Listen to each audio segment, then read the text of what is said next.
चलिए सर, हम लोग बिट क्वेश्चन पे हैं। Paper 18 MCQ series, CMA final indirect tax students. Sir, जब से ऑनलाइन एग्जाम्स इंस्टीट्यूट ने अनाउंस किया है, मेनली दिसंबर 2020 एग्जाम्स जो अब जनवरी 2021 में होगा, या फिर आगे के ऑनलाइन एग्जाम्स सीएमए फाइनल और इंटर लेवल पे, थोड़ा सा स्टूडेंट्स को अब क्या चाहिए कि सर आप हमें प्रैक्टिस भी करा दो एमसीक्यूज क्वेश्चन की। हालांकि मैंने क्लास में आप लोग को काफी अच्छा डिटेल डिस्कशन कर रखा है, जहां भी हमें सेक्शंस, फॉर्म्स, रूल्स पर स्ट्रेस देना था हमने दे रखा है। ऑलरेडी आपके जीएसटी के वॉल्यूम 2 में प्रैक्टिस सीरीज है, वहां पे एमसीक्यूज हैं। आपके पास जो कस्टम की बुक है उसमें प्रैक्टिस सीरीज है फाइनल लेवल पे, इनफैक्ट इंटर लेवल पे भी हमने बच्चों को दे रखा है। उसके बाद ये बिट क्वेश्चन का थोड़ा सा ज्यादा रहता है। ये बेसिकली इंस्टीट्यूट की वेबसाइट पे पहले से था। विजयवाड़ा इंस्टीट्यूट की जो विजयवाड़ा ब्रांच है उसके थ्रू ये कंपाइल्ड एमसीक्यूज है। ये नया नहीं है, ये पुराना है, पहले से था। हालांकि जब से ये ऑनलाइन एग्जाम से चर्चा में आया तब से ये डिस्कशन का पार्ट बन गया कि MCQ bit question uploaded by the institutes, और ये ऑनलाइन एग्जाम्स को ध्यान में रखते हुए अपलोड किया गया है। ऐसा है नहीं, इसमें पुराने क्वेश्चंस भी हैं, अपडेटेड नहीं है ये। ठीक है, अब चर्चा में है तो इसको डिस्कस कर लेते हैं। लेकिन इसके कंपैरिजन में मैंने अपनी एक एमसीक्यू बुक कंपाइल की है, जो ऑलरेडी मैंने जिसका वीडियो अपलोड कर दिया यूट्यूब पे, आपके साथ शेयर कर दिया है। सर, 54 पेज की 16 सेट की मैंने अपनी एमसीक्यूज बुक कंपाइल्ड की है, इंस्टीट्यूट के ही आरटीपी, एमटीपी और सजेस्टेड से। पेपर 18 के लिए आरटीपी, एमटीपी और सजेस्टेड से जो पिछले जून 2018 और उसके बाद के एमसीक्यूज की बुकलेट मैंने कंपाइल्ड की है। ये मैंने टेलीग्राम चैनल पे शेयर कर दिया है बच्चों के साथ। ऑलरेडी हमने जितने भी हमारे पास रजिस्टर्ड स्टूडेंट्स हैं सबको हमने इसका लिंक और पीडीएफ शेयर कर दिया है। अटेम्प्ट करने वाली बात है। सर, 16 सेट्स हैं, हर सेट के 2 पेज हैं और हर सेट में 10 क्वेश्चन है। 7 क्वेश्चन जीएसटी के, 3 क्वेश्चन कस्टम के, जो एग्जाम्स का पैटर्न है। सर, अभी जो हम लोग बिट क्वेश्चन कर रहे हैं, बिट क्वेश्चन में 50 से 55 क्वेश्चन है टोटल। बिट क्वेश्चन में 61 क्वेश्चंस हैं, 61 क्वेश्चंस हैं बिट क्वेश्चन में। लेकिन ये जो बुकलेट आपको मैंने शेयर कर रखी है, इसमें अराउंड 16 सेट्स और हर सेट के 10, अराउंड 160 क्वेश्चंस हैं कस्टम और जीएसटी के मिला के, जिसको आप एग्जाम से पहले जरूर करेंगे। अभी मैं आपको बिट क्वेश्चन करवा देता हूं, जिसका थोड़ा सा डिमांड है, बच्चों के मन में रहता है कि सर ने बिट क्वेश्चन डिस्कस नहीं किया, तो वो मैं करवा देता हूं। Sir, paper 18 CMA final indirect tax bit question है, right. Sir, it is nothing but a collection of previous attempt questions. Institute का जो ये कंपाइलर है विजयवाड़ा ब्रांच का, ये कोई अपनी तरफ से उनका डेवलप किया हुआ नहीं है। एक तरह से मैं कह सकता हूं it is a compilation of old questions, क्योंकि जो मैं कंपाइलर बना के दे रहा हूं आपको जून 2018 से लेकर अब तक के एमसीक्यूज जो पूछे हुए हैं आरटीपी और एमटीपी, तो ये सारे क्वेश्चंस उसमें कहीं ना कहीं कवर हो जाते हैं। जो मेरी बुकलेट है ये वाली 160 क्वेश्चंस वाली 16 सेट वाली, उसमें कहीं ना कहीं ये सारे क्वेश्चंस कवर हो जाते हैं। तो यानी कहीं ना कहीं इंस्टीट्यूट रिपीट कर रहा है। आप मॉक टेस्ट जो दे रहे हैं ऑनलाइन इंस्टीट्यूट का, उसमें भी ऐसे ही पैटर्न के क्वेश्चन होंगे। लेकिन एग्जाम में यही आएगा ऐसा कहना मुश्किल है, और ऐसा मत सोचिएगा कि एग्जाम में यही क्वेश्चंस में से ऑब्जेक्टिव क्वेश्चंस आएंगे। आपको जो रेगुलर जीएसटी की क्लास पढ़ाई गई, कस्टम की क्लास पढ़ाई गई, जो रेगुलर आपके नोट्स हैं, आप जो थॉरो जो कॉन्सेप्ट डेवलप कर रखे हो, उस कॉन्सेप्ट से बेस्ड होके क्वेश्चन आपके बन जाएंगे। ये एक थोड़ा सा प्रैक्टिस के लिए। अच्छा, आप हैं फाइनल के स्टूडेंट्स?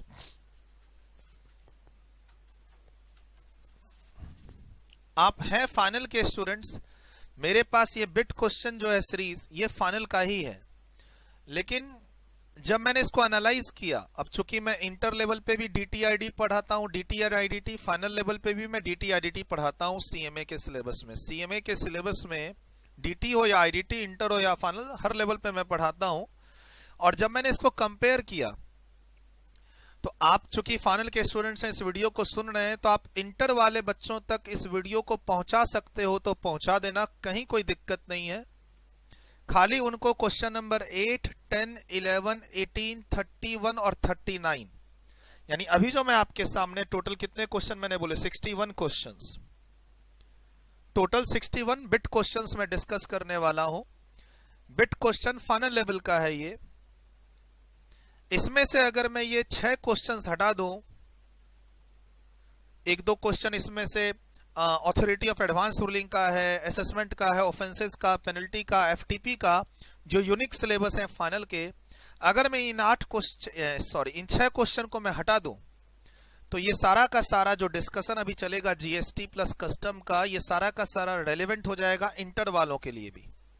मैं आपको डिस्करेज नहीं कर रहा कि भाई आप इंटर के लेवल का पढ़ रहे हैं, सिलेबस ही कॉमन है।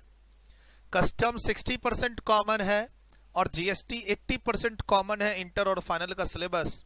स्टडी मैट की लैंग्वेज, इंस्टीट्यूट के स्टडी मैट के क्वेश्चन का पैटर्न, एग्जाम्पल्स, सब कुछ कॉमन है, कोई वेरिएशन नहीं रखा हुआ है इंस्टीट्यूट ने, सीएमए इंस्टीट्यूट ने क्वेश्चन में, एग्जाम्पल्स में कहीं कोई वेरिएशन नहीं रखा हुआ है, तो यहां भी वेरिएशन नहीं है। तो आप इंटर के स्टूडेंट्स अगर हो या आपके सर्कल में इंटर के स्टूडेंट्स हैं, तो आप इस वीडियो को जरूर फॉरवर्ड करें। सिर्फ 6 क्वेश्चन छोड़ के बिट क्वेश्चन फाइनल लेवल का जो है वो इंटर के भी काम आ रहा है।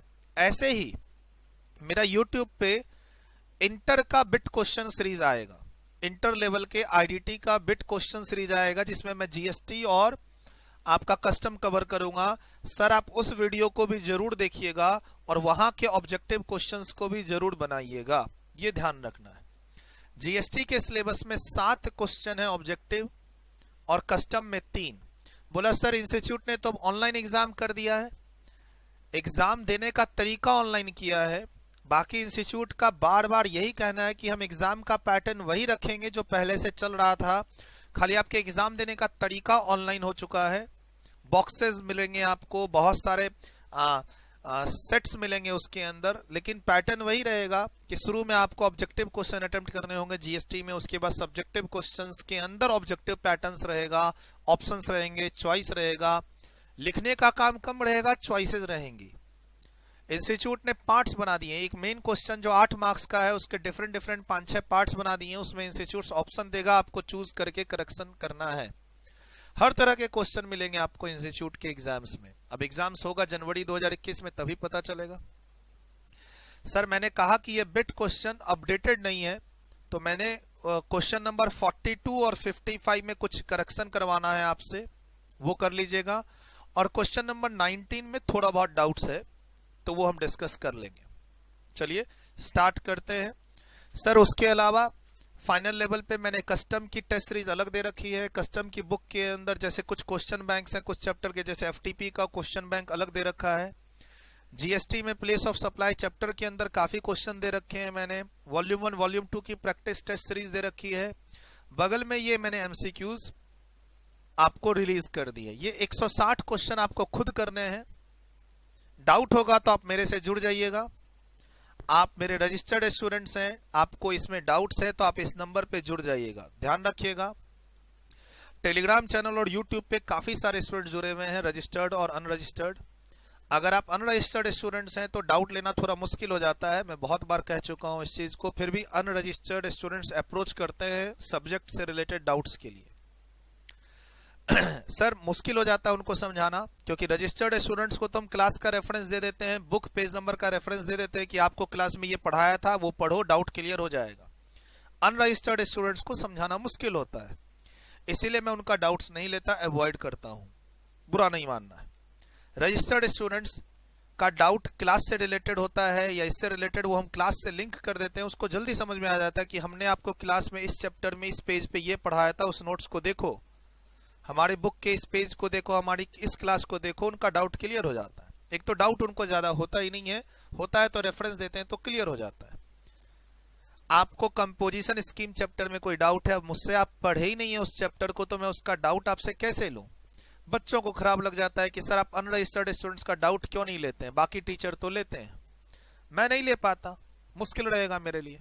मैं अपने ही रजिस्टर्ड स्टूडेंट्स को टाइमली डाउट हैंडल कर दूं, वही मेरे लिए बहुत है। अब इतनी चीजें दे ही तो रहा हूं सारे स्टूडेंट्स को, चाहे आप रजिस्टर्ड हो या नॉट रजिस्टर्ड, ये पीडीएफ सबके पास अवेलेबल है। मेरे इंस्टीट्यूट में जो भी बुक और पीडीएफ बनती है वो कोई भी स्टूडेंट्स हमारे यहाँ इस नंबर पे व्हाट्सएप करके ले सकता है, कहीं कोई चार्ज नहीं है अभी फिलहाल। तो सर सबके अपने अपने लिमिटेशंस हैं, मेरी लिमिटेशंस है कि मैं अनरजिस्टर्ड स्टूडेंट्स का डाउट नहीं ले पाता, चाहे आप मुझे यूट्यूब पे कमेंट पास करके पूछो या फिर आप इस नंबर पे मैसेज करके पूछो, नहीं ले पाता। सर इस पीडीएफ को या फिर इस बिट क्वेश्चन वाली पीडीएफ को आपको डाउनलोड करना है तो डिस्क्रिप्शन बॉक्स में देखो मैंने अपने टेलीग्राम चैनल का लिंक दे रखा है, उस चैनल के अंदर ज्वाइन करो, सर्च करो, फाइल्स में जाके आपको मिल जाएगा। नहीं तो आप इस नंबर पे टीम से जुड़ जाओ, अपना इंट्रोडक्शन दो, अपना इंट्रोडक्शन, सिटी एग्जाम कब है, कौन सा लेवल है, सीएमए फाइनल इंटर है, तो ये वीडियो पूरे फाइनल के लिए।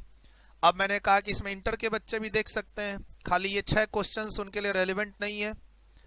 तो अब जो भी हो आप अपने बैच के बारे में बताना, अपने कोर्स के बारे में बताना, और आपको ले लेना है बिट क्वेश्चन हमारे इंस्टीट्यूट से मैसेज करके। कॉल नहीं कीजिएगा, इस नंबर पे व्हाट्सएप मैसेज ड्रॉप कर दीजिएगा ऑफिस टाइम में। चलिए सर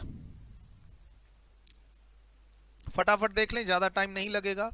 कहता है कौन सा टैक्स सब्स्टिट्यूट या सबसम्ड नहीं हुआ जब जीएसटी आया। बहुत basic question sir, professional tax. बाकी हम लोग क्लास में पढ़े हुए हैं, सेंट्रल एक्साइज, सर्विस टैक्स और स्टेट वैट मर्ज हो चुका है। हाँ, अगर यहाँ पे स्टेट एक्साइज ड्यूटी होता तो मैं लिखता यस वो मर्ज नहीं हुआ, लेकिन आपके पास एक चॉइस डी प्रोफेशनल टैक्स अभी भी कंटिन्यू है जीएसटी आने के बाद, इसमें कुछ भी चेंजेस नहीं हुए।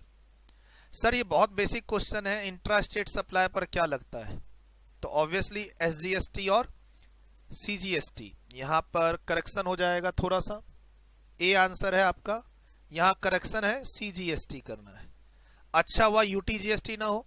सर इंट्रा स्टेट सप्लाई पे और क्या लग सकता है, अगर चॉइस अगर यूटीजीएसटी प्लस सीजीएसटी का दूं तो क्या गलत हो जाएगा, नहीं गलत नहीं होगा, बट जनरली वो चॉइस में रहता ही नहीं है। सर जीएसटी इंट्रोडक्शन चैप्टर, ये सारे इंट्रोडक्शन क्लास के टॉपिक्स हैं। Sir destination based consumption tax हम लोग बोलते हैं जीएसटी को, ठीक। चौथे नंबर में बच्चे को एक अगर आप एक्स्ट्रा ऑर्डिनरी थिंकिंग रखो तो डाउट हो सकता है कि sir export of goods, export cell of goods तो इंटर स्टेट होता है और इंटर स्टेट में तो रजिस्ट्रेशन मैंडेटरी है, लेकिन इंस्टीट्यूट इस दायरे से इनको चेक नहीं करता। ये जो क्वेश्चन है ये रजिस्ट्रेशन चैप्टर का है, एग्रीगेट टर्नओवर पे। जब हम लोग रजिस्ट्रेशन चैप्टर में रहते हैं और एग्रीगेट टर्नओवर चैप्टर की बात करें तो वहां पर एग्रीगेट टर्नओवर का डेफिनेशन है। डेफिनेशन में लिखा हुआ है कि आप टैक्सेबल सप्लाई लेंगे, एग्जम्प्टेड सप्लाई लेंगे, इंटर स्टेट सप्लाई लेंगे और एक्सपोर्ट भी लेंगे। उस पर ये क्वेश्चन है। एक नए सप्लायर को जो टैक्सेबल इंट्रा स्टेट सेल कर रहा है, एग्जम्प्टेड इंट्रा स्टेट सेल कर रहा है और एक्सपोर्ट ऑफ गुड्स कर रहा है, तो उसको रजिस्ट्रेशन लेना कब जरूरी है, तो जनरली कब, जब उसका टर्नओवर 20 लाख क्रॉस कर जाता है। सर जो गुड्स के केस में आप कहेंगे 40 लाख की लिमिट भी है और 10 लाख की लिमिट भी है, वो एक्सेप्शनल सिचुएशन है। जनरली तो 20 लाख ही है, जनरली तो 20 लाख की लिमिट है। Sir registration chapter aggregate turnover 3 limit, 10 lakh, 20 lakh, 40 lakh, लेकिन जनरल लिमिट 20 लाख की है। उसको बढ़ा के कुछ जगह के लिए 40 किया गया है, उसको घटा के कुछ जगह के लिए 10 किया गया है। अगर मैं आपसे डिफॉल्ट लिमिट पूछूं एग्रीगेट टर्नओवर की लिमिट रजिस्ट्रेशन के लिए तो 20 लाख ही है, चाहे गुड्स हो या सर्विसेज। तो इसमें चॉइस में सी आंसर आपका आ रहा है, क्योंकि एग्रीगेट टर्नओवर के डेफिनेशन में हर चीज आती है, चाहे वो टैक्सेबल सप्लाई हो, इंटर स्टेट सप्लाई हो, एक्सपोर्ट हो। कहता है इसमें से कौन सी सप्लाई इंट्रा स्टेट है। तो जब दिल्ली टू दिल्ली आप सप्लाई कर रहे हैं गुड्स को, जहां पर ऑब्वियसली इंट्रा स्टेट सप्लाई का एक डेफिनेशन है, place of supply and location of supplier should be in the same place, ठीक। हमने क्लास में क्या पढ़ा हुआ है कि अगर आप एसईजेड को सप्लाई करते हैं, चाहे वो सेमी स्टेट में क्यों ना हो, वो इंटर स्टेट सप्लाई कहलाता है। प्लेस ऑफ सप्लाई चैप्टर के अंदर पढ़ा हुआ है। अच्छा ऐसे भी आप देखो तो सी नहीं होगा, बी नहीं होगा, तो बचा कौन हमारे पास, ए ही तो बचा है, इंट्रा स्टेट्स। देखो आप कितने ही एमसीक्यू की प्रैक्टिस कर लो, आपका कॉन्सेप्ट क्लियर होना चाहिए, और कॉन्सेप्ट क्लियर के लिए आपने क्लास ले रखी है जीएसटी की और कस्टम की, रेगुलर डिटेल्ड डीप क्लासेस। आप 1000 एमसीक्यूज की प्रैक्टिस कर लो, आप 1500 की कर लो, जब तक आप कॉन्सेप्चुअली चैप्टर पे कमांड नहीं रखे हुए हो तब तक आपके एमसीक्यूज बन नहीं सकते। ये ध्यान रखना आप हमेशा। और चीटिंग तो गलती से ना करना एग्जाम में, ऑनलाइन एग्जाम्स है, घर से एग्जाम दे रहे हैं तो चीटिंग कर ले। सर ये थोड़ा सा ट्रिकी क्वेश्चन है। A casual taxable person is required to obtain registration where he makes. Sir जब कैजुअल टैक्सेबल पर्सन रजिस्ट्रेशन लेता है तो उसके लिए कंपलसरी रजिस्ट्रेशन होता है, और रजिस्ट्रेशन लेने के बाद वो इंटर स्टेट और इंट्रा स्टेट हर तरह की सप्लाई कर सकता है। ये ध्यान रखिएगा, थोड़ा सा डाइसी रहता है लैंग्वेज इसमें, बट आप ये ध्यान रखिएगा जरूर। मैं बगल में आंसर भी लिखता जा रहा हूं, कोई कंफ्यूजन नहीं होनी चाहिए। 1 का डी है, 2 का ए है, 3 का सी है। सर ये बुकलेट आप हमारी टीम से मांग सकते हैं व्हाट्सएप करके, और या फिर डिस्क्रिप्शन बॉक्स में टेलीग्राम चैनल का लिंक है, वहां ज्वाइन कर लीजिए। टीम भी टेलीग्राम चैनल का ही लिंक देगी, ये ध्यान रखिएगा। और आप मुझे फॉलो कर रहे हैं यूट्यूब पे, मेरे स्टूडेंट हैं, तो आपको तो टेलीग्राम चैनल पे रहना जरूरी है। इंटर का टेलीग्राम चैनल अलग है, फाइनल का टेलीग्राम चैनल अलग है, डीटी का अलग है, आईडीटी का अलग है। ध्यान रखिएगा, इंटर वाले फाइनल में ना जाए, फाइनल वाले इंटर में ना आए।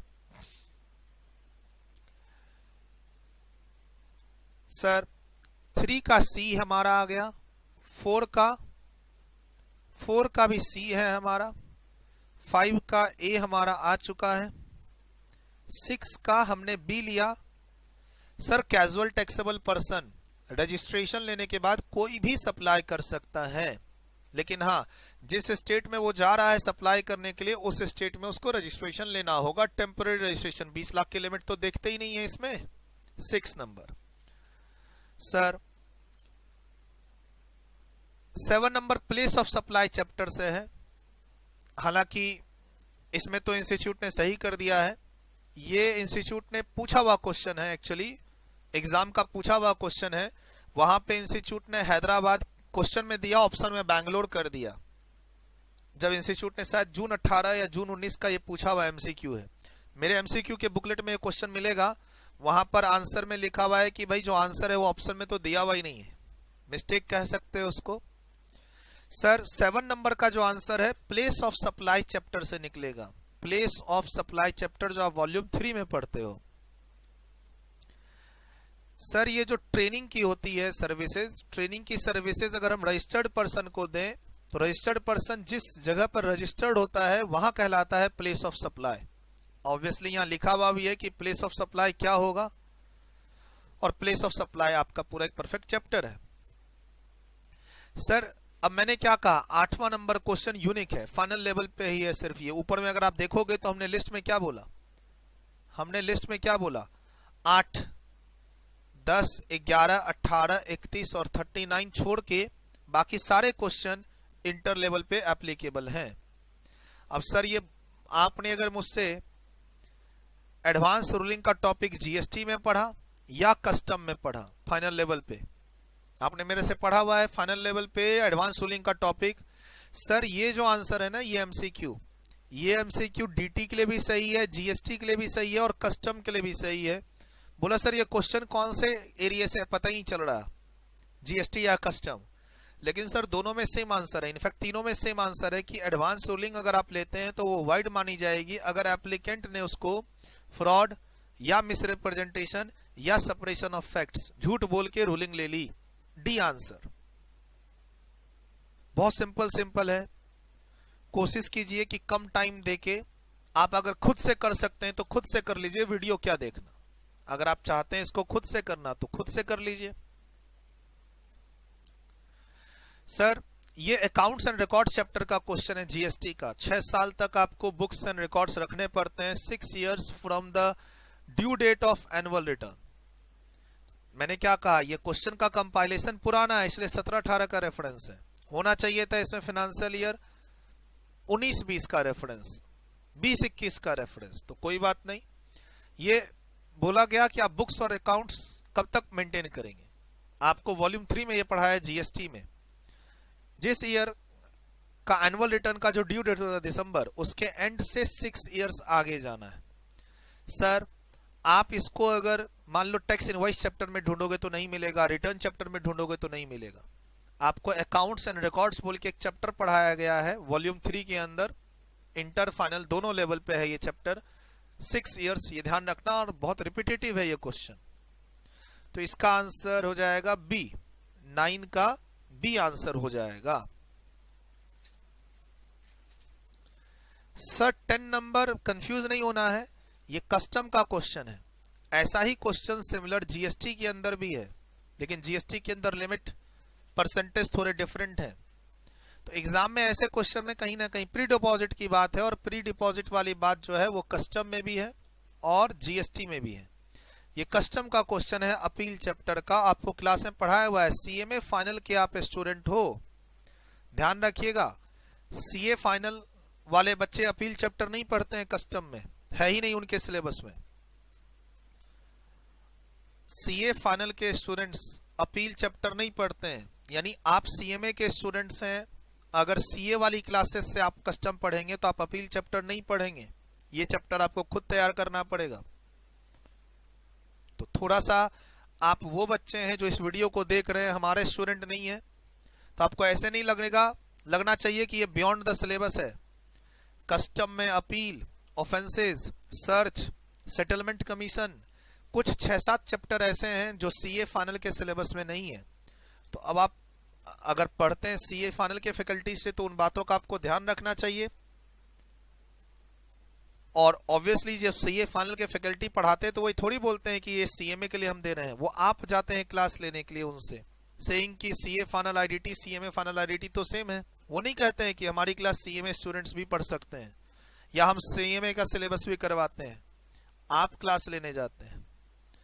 सर ये डायरेक्ट क्वेश्चन है, आपको डायरेक्ट जब आप अपील चैप्टर में जाओगे तो आपको डी आंसर मिलेगा, इसका कहीं कोई जरूरत नहीं है करेक्शन करने की, एकदम परफेक्ट आंसर है ये।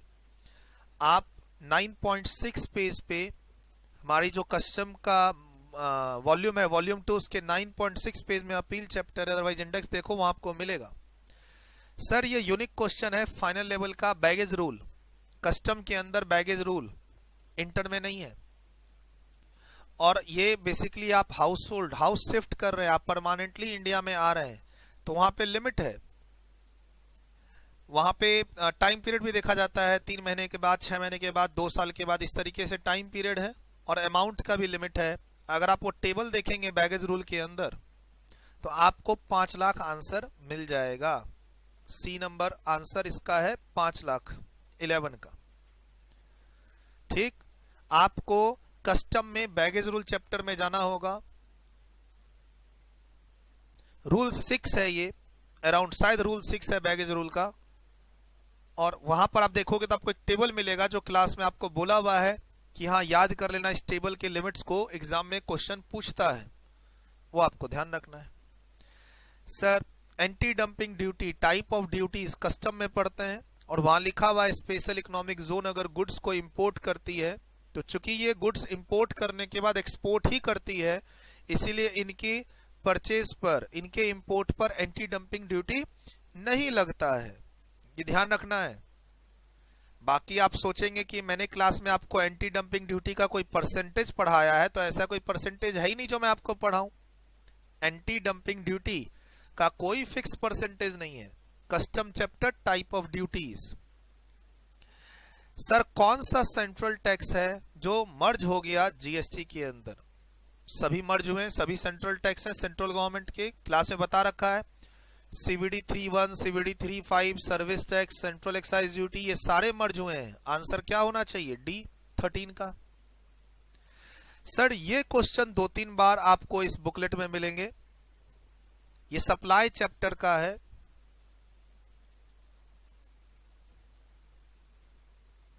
ठीक है, ये सप्लाई चैप्टर का क्वेश्चन है, जहां पर हम लोग पढ़ते हैं कि service in the course of employment given by employee to employer, schedule 3 negative list में जाएगा और जीएसटी नहीं लगेगा।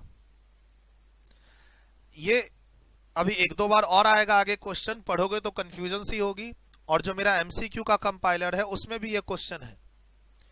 थोड़ा ध्यान रखना, आप अपने ही एम्प्लॉयर को अगर सर्विस देते हो, चाहे रेगुलर बेसिस पे दो या कॉन्ट्रेक्चुअल बेसिस पे दो, जीएसटी नहीं देना होता है। जब आप किसी तीसरे पर्सन को देते हो तो ये तीसरे पर्सन वाली बात यहां है, contract basis as employed by a contractor. Sir contractor के थ्रू अगर आप एम्प्लॉयड होके सर्विसेज देते हो तो जीएसटी की बात आती है। फॉर एग्जांपल हम लोग क्लास में पढ़ते हैं ना कि एक मिस्टर एक्स है जो आईसीआईसीआई बैंक को एज अ गार्ड की सर्विस दे रहा है, लेकिन ये किसी सिक्योरिटी एजेंसी के पेरोल पे है जो मैन पावर सप्लाई का काम करती है। तो सिक्योरिटी एजेंसी अपने एम्प्लॉय से जब किसी तीसरे पर्सन को सर्विस दिलवाती है तो इस पर जीएसटी लगता है। तो ये बेसिकली एक तरह से कॉन्ट्रैक्टर का काम करता है। सिक्योरिटी एजेंसी कॉन्ट्रैक्ट बेसिस में एज अ कॉन्ट्रैक्टर अपने एम्प्लॉय को दूसरी जगह प्लेस करती है, तो वहां पर आती है कि हाँ जीएसटी फिर लगेगा। सर अगर मेरा एम्प्लॉय मुझे सर्विस दे तो जीएसटी नहीं लगेगा, लेकिन अगर मैं उसे कॉन्ट्रैक्ट बेसिस पे दूसरे के पास भेजूंगा तो जीएसटी लगेगा। यह ध्यान रखना है। 14 नंबर, तो 14 नंबर का थोड़ा सा आंसर आपको लगेगा बी और सी में क्या ले, तो ध्यान रखना है सी आंसर है। ऐसा ही एक क्वेश्चन और आगे मिलेगा। ठीक, फिर से रिपीट कर रहा हूं, आप मेरे एम्प्लॉई हैं, आप मुझे सर्विस दें, जीएसटी नहीं लगेगा, शेड्यूल 3 नेगेटिव लिस्ट। लेकिन अगर आप मेरे एम्प्लॉई हैं और मैंने कॉन्ट्रैक्ट बेसिस पर दूसरे को दे दिया है आपको काम करने के लिए और वहां से पैसा जनरेट हो रहा है तो जीएसटी लगेगा।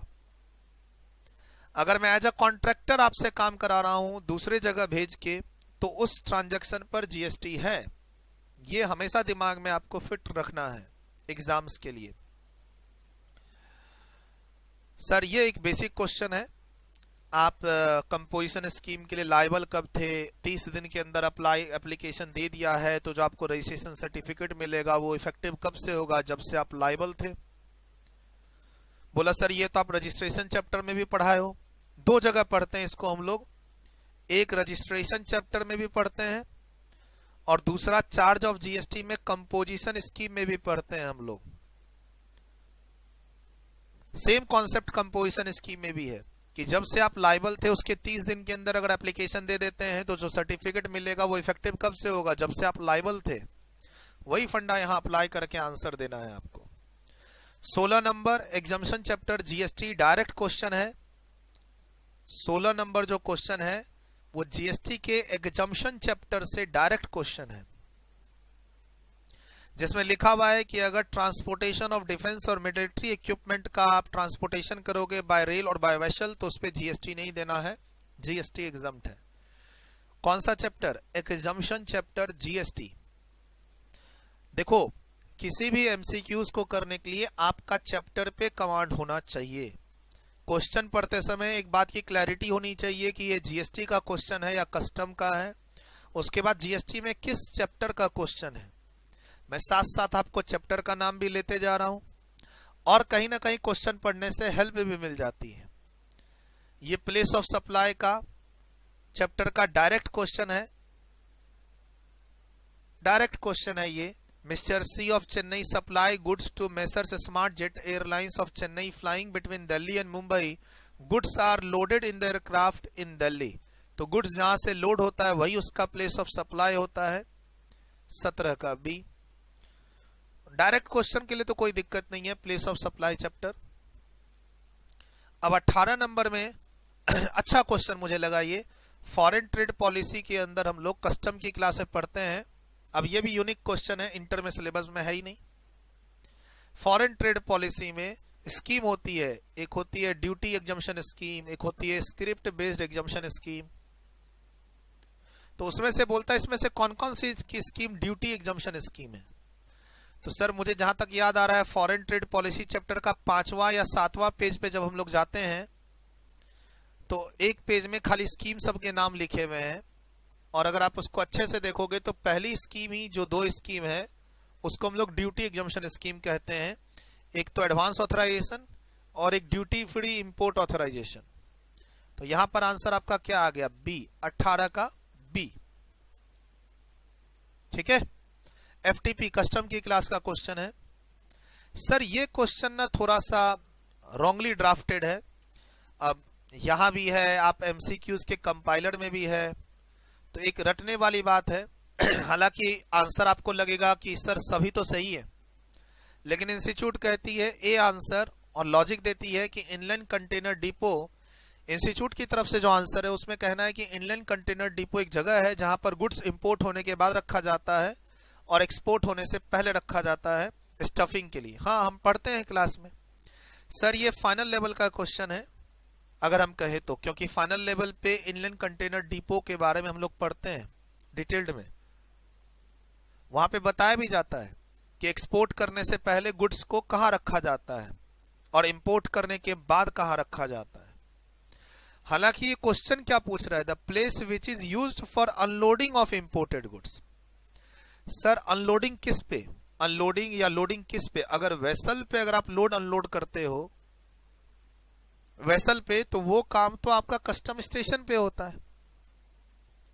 अच्छा, कस्टम स्टेशन पे भी ना इन्होंने अलग कर दिया। अच्छा देखो, कस्टम एरिया के अंदर कस्टम स्टेशन होते हैं। कस्टम स्टेशन 3 तरह के होते हैं, लैंड का अलग, वेसल के लिए अलग, और पोर्ट और एयरपोर्ट। अब ये कंफ्यूज कर रहा है, तो थोड़ा सा डाइसी क्वेश्चन है। अगर सेम क्वेश्चन इंस्टीट्यूट रिपीट करता है तो आप ए लेके चलेंगे, क्योंकि ए ही आंसर है। अगर मेरा जो नॉर्मल आप एमसीक्यू बुकलेट देखेंगे वहां भी मैंने ए ही आंसर दिया है। But I am not satisfied with this draft. Institute को थोड़ा सा और क्लियर सेंटेंस लिखना चाहिए था। Inland container depot it is an extended part of a port. Port पे भीड़ भाड़ थोड़ी ज्यादा होती है, इसीलिए इनलैंड कंटेनर डिपो पे शिफ्ट किया जाता है कंटेनर्स को स्टफिंग के लिए, लोडिंग अनलोडिंग के लिए। हालांकि वर्ड सही है, लोडिंग अनलोडिंग है ना। अब लेकिन होता है ना वो लोडिंग अनलोडिंग, क्या एक कार्गो से दूसरे कार्गो पे, किस चीज के लिए, वो एक सेंटेंस ना कंप्लीट सेंटेंस नहीं है। यहां पे आंसर बहुत सारे हो सकते हैं। सर अगेन ये कस्टम का क्वेश्चन है। क्लास में बात करते हैं कलर की, बिल ऑफ एंट्री के कलर की। हालांकि आजकल electronic filing of bill of entry file होती है, तो उसमें कलर का कोई रेलेवेंस नहीं है। जब पहले मैनुअल फाइलिंग होती थी उसमें कलर का रेलेवेंस होता था। 3 तरह के बिल ऑफ एंट्री, एक बिल ऑफ एंट्री फाइल करते हैं डायरेक्ट होम कंजम्पशन के लिए, एक फाइल करते हैं जिससे वेयरहाउस में गुड्स जाता है, और एक फाइल करते हैं जिससे वेयरहाउस से गुड्स आप होम कंजम्पशन के लिए क्लियर करवाते हैं। ये x bond bill of entry है, जिसको फाइल करके आप वेयरहाउस से गुड्स क्लियर करवाते हैं होम कंजम्पशन के लिए। तो वहां पर आपका सी आंसर है, ग्रीन कलर। ठीक है, और ये डायरेक्ट हमारी क्लास के अंदर बात हो रखी है बिल ऑफ एंट्री के कलर कॉम्बिनेशन को लेके कस्टम की क्लास में इंपोर्ट प्रोसीड्यूर के अंदर। आप वहां से हेल्प ले सकते हैं। सर किन गुड्स पे जीएसटी कंपनसेशन सेस लगता है? तो हमारे पास अगेन मैं ये कहूंगा, देखो जीएसटी कंपनसेशन सेस का जो चैप्टर है वो मैंने इंटर में नहीं पढ़ाता हूं, इंटर के सिलेबस में है नहीं, ये फाइनल के सिलेबस में है। और वहां पे मैंने एक टेबल दिया हुआ है, और टेबल प्रॉपर टेबल है, वहां पर 2 पेज का ही तो डिस्कशन है जीएसटी कंपनसेशन सेस का। फाइनल लेवल पे जीएसटी वॉल्यूम 3 में अगर जाते हैं फाइनल लेवल पे, तो जीएसटी कंपनसेशन सेस का 2 पेज का एक टॉपिक है जिसमें एक टेबल दिया हुआ है। अगर आप उस टेबल को ध्यान से पढ़ेंगे तो वहां पान मसाला भी दिखेगा, टोबैको भी दिखेगा, मोटर व्हीकल भी दिखेगा। जीएसटी कंपनसेशन सेस तीनों पे लगता है। ठीक सर, ये रिटर्न चैप्टर का डायरेक्ट क्वेश्चन है। जीएसटी रिटर्न चैप्टर में आप जाएंगे, दूसरे या तीसरे पेज पर पूरा एक टेबल दिया हुआ है मैंने अपनी क्लास में, किन लोगों को कौन सा रिटर्न फॉर्म फाइल करना है, रिटर्न फॉर्म मंथली है या क्वार्टरली या एनुअल है, और डेट क्या है। आप उस चैप्टर को जाके देखिए, वहां प्रॉपर पूरा एक टेबल दे रखा है। जीएसटीआर 1 से लेकर जीएसटीआर 11 तक डिस्कस हो रखा है। किनके लिए कौन सा फॉर्म है, सारे नाम वहां पे दे रखे हैं, टीडीएस के, टीसीएस के, ओआईडीआर के, इनपुट सर्विस डिस्ट्रीब्यूटर के, कंपोजिशन स्कीम के, सारे नाम दे रखे हैं वहां पे उस टेबल में।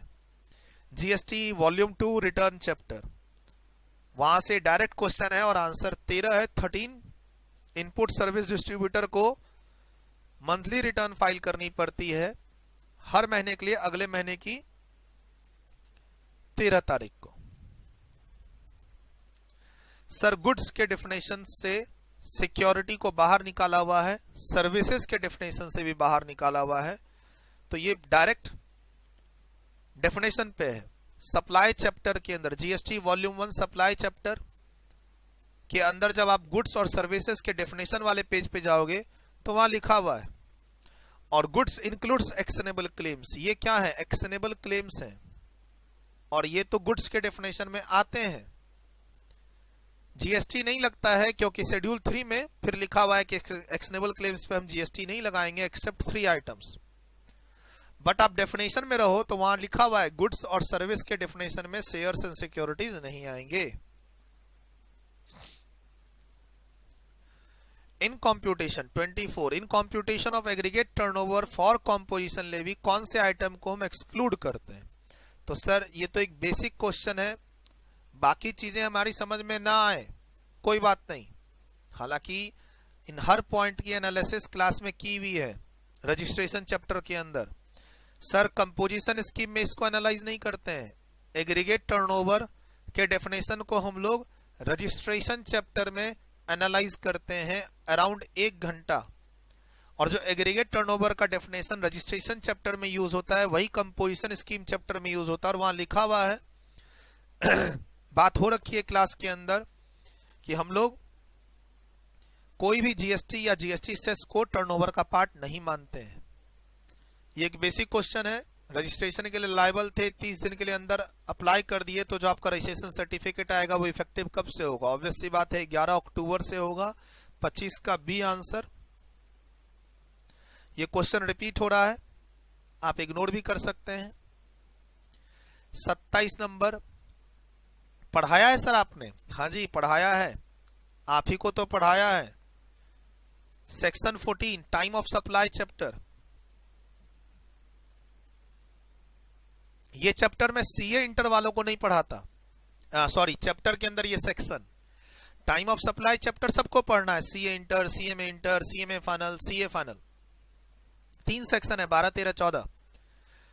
सिर्फ 14 नंबर जो सेक्शन है वो सीए इंटर में नहीं है, बाकी आप सीएमए इंटर फाइनल की बात करें तो 12, 13, 14 तीनों सेक्शन पढ़ना होता है। और वहां पर क्लास के अंदर पढ़ाया हुआ है कि चेंज ऑफ रेट के कॉन्सेप्ट में अगर हमें रेट चेंज हुआ है और चेक पहले मिल गया है लेकिन 4 वर्किंग डेज के अंदर अगर वो चेक क्लियर नहीं हुआ है तो फिर हम डेट ऑफ पेमेंट मानेंगे जिस दिन चेक का पैसा बैंक में क्रेडिट होता है। अदरवाइज नॉर्मली हम लोग क्या लेते हैं सर, ये नॉर्मल स्कीम है, date of book of entry और date of bank entry whichever is earlier.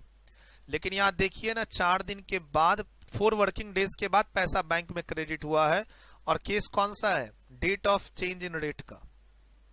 Time of supply chapter section 14 के अंदर टेबल के नीचे जाके आप देखोगे आपको ये पॉइंट मिल जाएगा।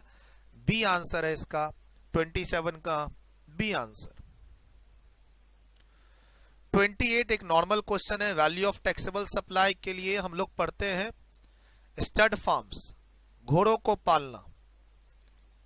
सर एग्जम्पशन कब मिलती है? उसमें हम लोग क्लास में क्या पढ़ते हैं, आप गधों को पालो, कोई भी जानवर को पाल सकते हो, हमने जमीन आपको रेंट पर दी, उस जमीन पे आप किसी भी जानवर को पाल लो, एग्जम्पशन मिलेगा मुझे जीएसटी पे, लेकिन घोड़ों को नहीं पालना है। स्टड फार्म्स में घोड़े रखे जाते हैं, तो अगर मैं तुम्हें जमीन दूं, खेती कर लो, जो पैसा मुझे आएगा वो एग्जम्प्ट होगा। कोई जानवर आप पाल लो घोड़ों को छोड़ के, एग्जम्पशन मुझे मिलेगी, लेकिन 1 लाख यहां टैक्सेबल हो जाएगा। लेकिन अगर कैटल फार्म है तो फिर एग्जम्पशन मिलेगी। तो ये एग्जम्पशन है, एग्रीकल्चर एक्टिविटी एग्जम्प्ट होती है काफी सारी। जानवरों में घोड़ों से नफरत है क्योंकि उनका कॉमर्शियल यूज होता है। बोला सर रीजन क्या है? Commercial use. A answer. Taxable supply इसमें कितनी होगी? 1 लाख। सर ये हम लोग डायरेक्ट टैक्स इनवॉइस चैप्टर में पढ़ते हैं, वॉल्यूम 2 के अंदर। Tax invoice chapter volume 2, goods की इनवॉइस की 3 कॉपी होती है क्योंकि उसमें ट्रांसपोर्टेशन भी इन्वॉल्व होता है, और सर्विस के केस में 2 ही कॉपी होती है, ओरिजिनल कॉपी, डुप्लीकेट कॉपी, एक मेरी एक आपकी। Sir the form for non resident taxable person, अगर हम अपने क्लास की बात करें तो इसको हम लोग डायरेक्ट नहीं पढ़ते हैं, हम लोग जो फॉर्म्स का डिस्कशन करते हैं वो बाकी लोगों का कर लेते हैं, एनआर का नहीं करते। लेकिन अब चलिए केबीसी खेलते हैं, तो आपको क्लास में फॉर्म नंबर 1, फॉर्म नंबर 2 और फॉर्म नंबर 5 ये तीनों बता रखा है। एक नॉर्मल बंदा जब रजिस्ट्रेशन लेता है तो 1 के थ्रू एक्नॉलेजमेंट मिलती है, 2 के थ्रू और बाद में रिजेक्शन मिलता है 5 के थ्रू, तो बचा कौन? 9 ही तो है, तो 9 आंसर। एक नॉन रेसिडेंट रजिस्ट्रेशन सर्टिफिकेट के लिए जो अप्लाई करता है वो किस फॉर्म में करेगा? Non resident taxable person. The form of application of registration used by the non resident taxable person. हम लोग क्लास के अंदर क्या पढ़ते हैं? जो नॉर्मल रजिस्ट्रेशन का प्रोसीड्यूर है वो OIDR वाले पर, NRTP वाले पर, TDS TCS वाले पर एप्लीकेबल नहीं होता, और उनके लिए अलग अलग जगह अलग अलग बातें पढ़ते हैं। जैसे TDS TCS की क्लास में पढ़ते हैं अलग से, OIDR के बारे में अलग अलग जगह अलग अलग बातें पढ़ते हैं, राइट। CTP NRTP के बारे में हम पढ़ते जरूर है क्लास के अंदर, लेकिन फॉर्म नंबर पे फोकस नहीं रखते हैं। तो यहाँ KBC खेल लिया, REG 9, क्योंकि 1 to 5 तो हमें पता है कि NRTP के लिए यूज ही नहीं होता वो प्रोसेस, और 0 to 05 तो एप्लीकेशन फॉर्म है ही नहीं। तो आप इस तरीके से इसका आंसर दे सकते हैं। सर ये आपका अपील चैप्टर है GST के अंदर अपील चैप्टर में ट्रिब्यूनल के बाद जनरली केस कोर्ट में, हाई कोर्ट में जाता है, लेकिन अगर प्लेस ऑफ सप्लाई से रिलेटेड डिस्प्यूट हो तो सीधा सुप्रीम कोर्ट में मैटर चला जाता है। यहां लिखा है डज नॉट इन्वॉल्व, तो ट्रिब्यूनल का ऑर्डर का अपील कहां जाएगा? हाई कोर्ट में जनरली जाता है, सुप्रीम कोर्ट में तो प्लेस ऑफ सप्लाई का मैटर हो तो जाता है। क्वेश्चन खुद ही कह रहा है कि प्लेस ऑफ सप्लाई का डिस्प्यूट नहीं है, तो कहां लेके जाएंगे? हाई कोर्ट में। बी आंसर 31 का। बहुत इजी है। अब ये क्वेश्चन आपका सेक्शन 8 पे है, सप्लाई चैप्टर। आप 2-3 तरह के गुड्स, 2-3 तरह की सर्विसेज जिनके अलग अलग रेट हैं, जो अननेचुरली अगर आप मिक्स कर दोगे, उनको एक गिफ्ट हैम्पर बना दोगे, क्लास के अंदर बात हो रखी है, तो हम उसे क्या कहेंगे? Mix supply. Supply chapter volume 1 section 8, ये रिपीट हो रहा है। B answer.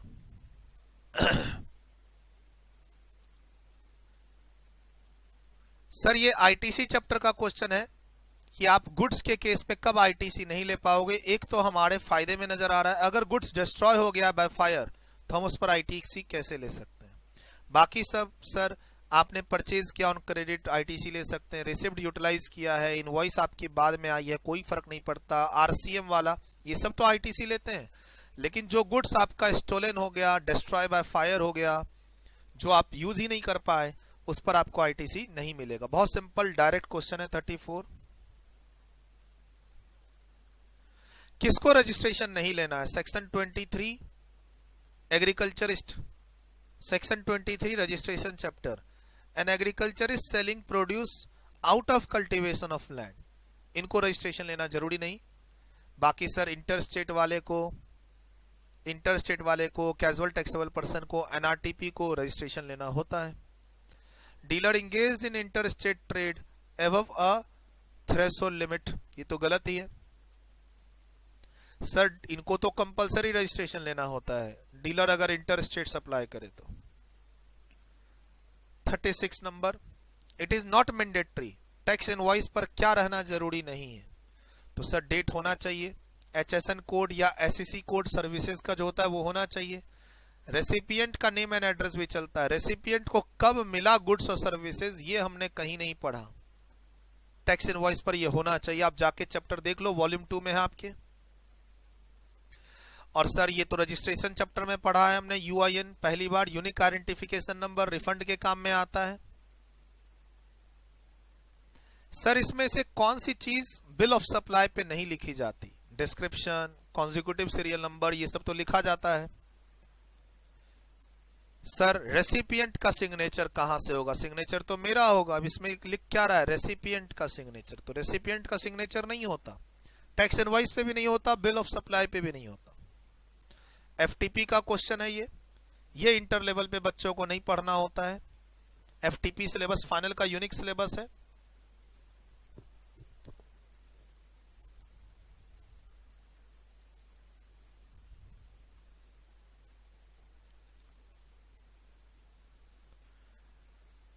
FTP syllabus final का यूनिक सिलेबस है। कहता है FTP में जनरली कौन सा स्टेटमेंट इसमें से करेक्ट है? तो sir free, that is general goods are allowed to be import without the payment. नहीं सर, विदाउट द पेमेंट नहीं, विदाउट एनी रेस्ट्रिक्शन होता है फ्री गुड्स का मतलब।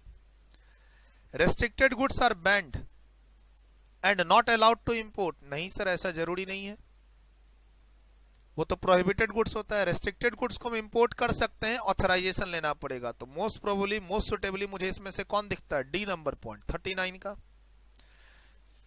39 का D number point, FTP chapter custom. इसमें से कौन सा कंडीशन है जो री एक्सपोर्ट के लिए जरूरी नहीं है, not required to be filled for claiming duty drawback. Duty drawback chapter custom में आता है, इंटर फाइनल दोनों के सिलेबस में पढ़ना है। री एक्सपोर्ट 2 सेक्शन है, एक में जो गुड्स आता है उसको as it is re export करते हैं, एक में गुड्स को मैन्युफैक्चर करके री एक्सपोर्ट करते हैं। मैंने काफी अच्छा ये क्लास लिया है, 1 घंटे का यूट्यूब पे मैंने प्रैक्टिकल क्वेश्चन का वीडियो भी डाला हुआ है ड्यूटी ड्रॉबैक पे। अगर आप मेरे यूट्यूब पे मुझे फॉलो करते हैं तो उस वीडियो को जरूर देखिएगा, ड्यूटी ड्रॉबैक की 1 घंटे की वीडियो को, अच्छा हेल्प मिलेगा आपको प्रैक्टिकल क्वेश्चन के लिए। सर ये वाली परमिशन जब ड्यूटी ड्रॉबैक की क्लास में रहते हैं तो इस पॉइंट को हम लोग कहीं नहीं पढ़ते हैं, बाकी पॉइंट तो पढ़ते हैं, ये डी नंबर पॉइंट हम लोग नहीं पढ़ते हैं। Duty drawback section 74 section 75। Sir custom की ही क्लास में हम लोग 4 तरह के गुड्स पढ़ते हैं और ये बहुत फेवरेट रहता है इंस्टीट्यूट का। 4 तरह के गुड्स हैं, जेटसम, फ्लोटसम, व्रेक एंड डिरेलिक्ट्स। व्रेक होता है जो समुद्र के किनारे आ जाता है, और डिरेलिक्ट जो होता है वो अबेंडन कर देते हैं समुद्र के बीच में और समुद्र के किनारे वो नहीं आता है। Without any hope of recovery हम इसको वेसल को बीच में ही छोड़ना पड़ता है हमें। डी आंसर है इसका।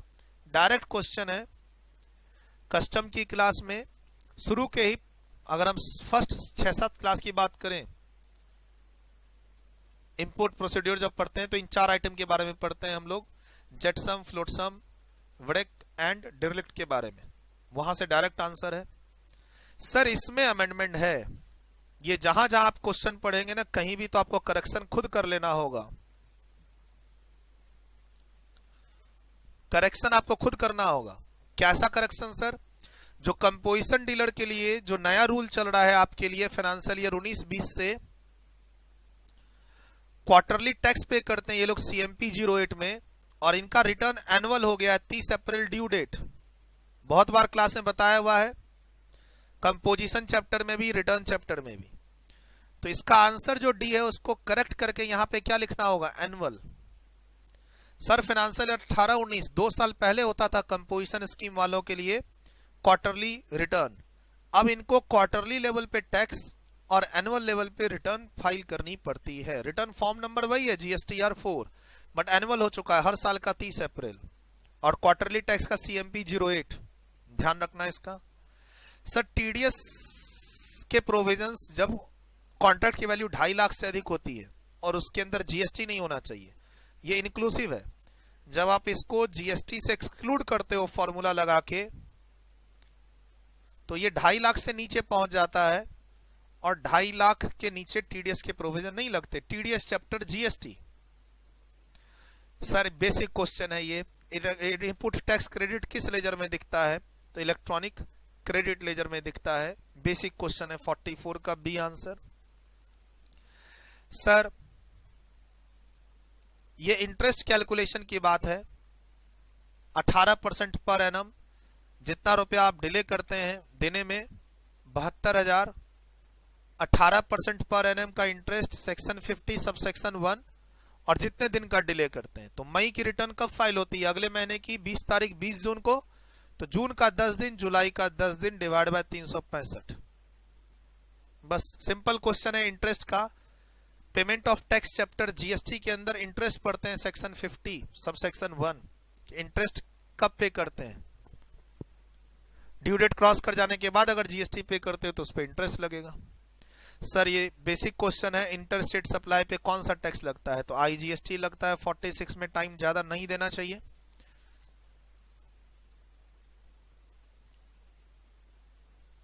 सर मैंने तो पहले ही कहा आप अपना टाइम बचा लो, अगर आप खुद से इस क्वेश्चन को सॉल्व कर लेते हो, बिट क्वेश्चन को, और सॉल्व हो जाता है तो वीडियो देखने की जरूरत क्या है। और वीडियो देख रहे हो तो फिर मत कहो कि आपका टाइम वेस्ट हो रहा है, सर इतना स्लो क्यों पढ़ा रहे हैं। आप YouTube पे इस वीडियो को देख रहे हो, स्पीड YouTube पे कर सकते हैं 1.5, 1.75, 2 की स्पीड में कर सकते हैं, देख लीजिए। अगर आपको ये शिकायत है कि आप सर की वीडियो पढ़ते हो तो टाइम आपको ज्यादा लगता है, तो बेटर है आप वीडियो की स्पीड को बढ़ा के देखिए यूट्यूब पे, शिकायत दूर हो जाएगी। या फिर फॉलो मत कीजिए, स्पीड तो मेरी ऐसी ही रहेगी चाहे कोई भी क्लास आप पढ़ो। सर ये क्वेश्चन रिपीट हो रहा है, खुद से कर लीजिएगा। बहुत सिंपल क्वेश्चन है ये। आईटीसी पे जो चीज हमारी फैक्ट्री में आई नहीं या स्टोलन हो गई या पर्सनल यूज में ले गए, प्रोडक्शन लाइन में मेरे आया ही नहीं, चोरी हो गया, पर्सनल यूज कर लिए, तो उस पर आईटीसी नहीं मिलेगा। लेकिन कुछ चीजें स्टॉक में रह गई, आपने रॉ मटेरियल सिर्फ 80% ही यूज किया, उसका कहीं कोई कॉन्सेप्ट नहीं है, क्लोजिंग स्टॉक बच गया, तो आईटीसी नहीं मिलेगा। सर ये हमने शुरू में जो हमारी 16 से 17 इंट्रोडक्शन लेक्चर्स हैं जीएसटी की, उसी में बनवा रखा है आपसे क्वेश्चन कि रॉ मटेरियल खरीदने के बाद पूरा यूज नहीं हुआ, कुछ स्टॉक में रह गया, कोई बात नहीं, आईटीसी पूरा मिलेगा। लेकिन अगर आपका रॉ मटेरियल चोरी हो गया है, पर्सनल यूज कर रहे हो, तो 300 केजी यानी 10,000 में से सिर्फ 9,700 केजी यानी 97,000 रुपीज तक का आईटीसी मिलेगा। बाकी 80% यूज हो या 70% हो, उस परसेंटेज को अप्लाई नहीं करना है। आइस गेट, अगर आप मेरी कस्टम की पहली 2 क्लास में हैं तो आपको सब कुछ बताया है मैंने कस्टम की क्लास में, और मैंने बोला भी है पोर्टल का ध्यान में रखना। ये कस्टम पोर्टल, कस्टम इंटरफेस कह सकते हो इसको, एक एक चीज इसके बारे में बताई है क्लास के अंदर, और इसका full form 49A।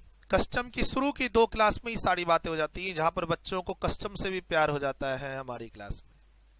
Transit and transshipment, vessel change होता है तो ट्रांसशिपमेंट, सेम वेसल कंटिन्यू रहता है तो ट्रांजिट, सेक्शन 53, 54 क्लास के अंदर बताया हुआ है।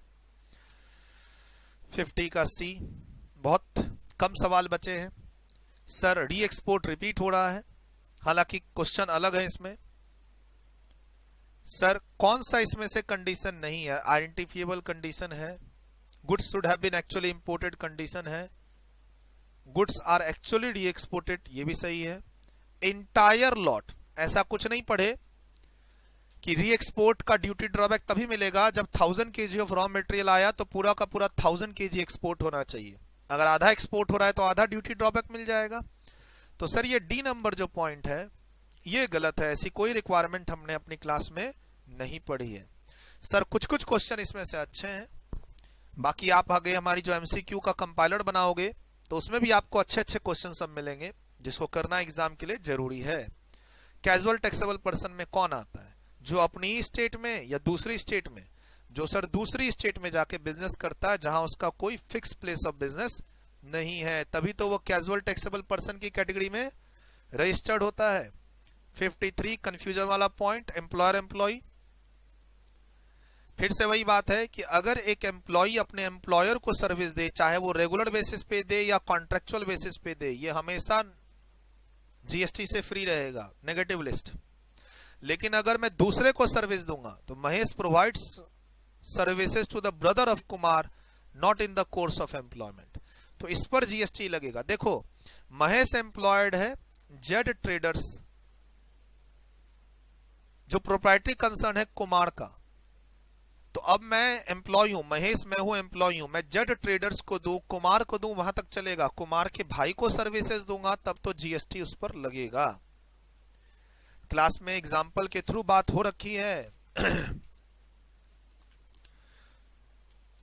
54 कंपोजिट सप्लाई पे, कंपोजिट सप्लाई पे कौन सा रेट एप्लीकेबल होता है? कंपोजिट और मिक्स सप्लाई, मिक्स सप्लाई होता है तो हायर रेट लेते हैं, कंपोजिट में प्रिंसिपल सप्लाई वाला रेट लेते हैं।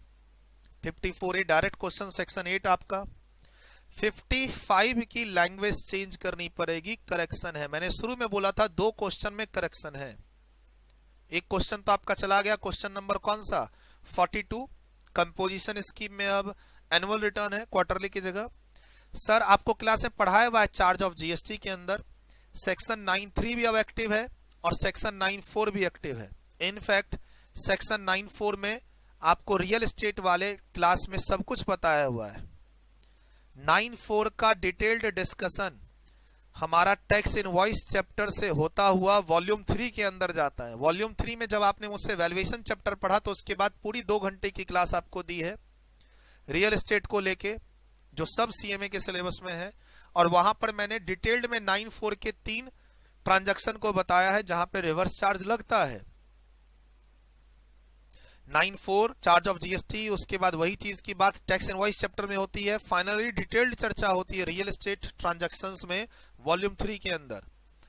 और 9(3) भी आज के दिन एक्टिव है, 9(4) भी एक्टिव है। रिवर्स चार्ज दोनों स्कीम में लगता है, दोनों में नोटिफाइड गुड्स और सर्विसेज है। खाली 4 में क्या है, रजिस्टर्ड अनरजिस्टर्ड सप्लायर। तो इसलिए इसका आंसर बोथ होगा। सी नंबर इंस्टीट्यूट ने ए दे रखा है।